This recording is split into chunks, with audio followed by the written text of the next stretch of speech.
Hey guys, 11:22 এইটা কি নতুন ট্রেন? তো আজকে খাচ্ছি ফুচকা।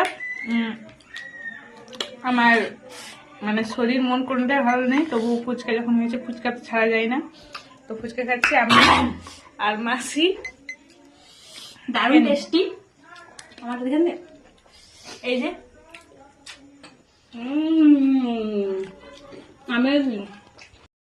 তো বাড়িতে কে কে এরকম ফুচকা খাও অবশ্যই কমেন্ট করো। Very tasty.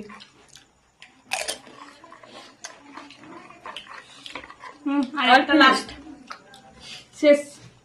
প্রায় 50টা ফুচকা ছিল, আর বেশি তো কম না। লাস্ট চুয়েস চুয়েস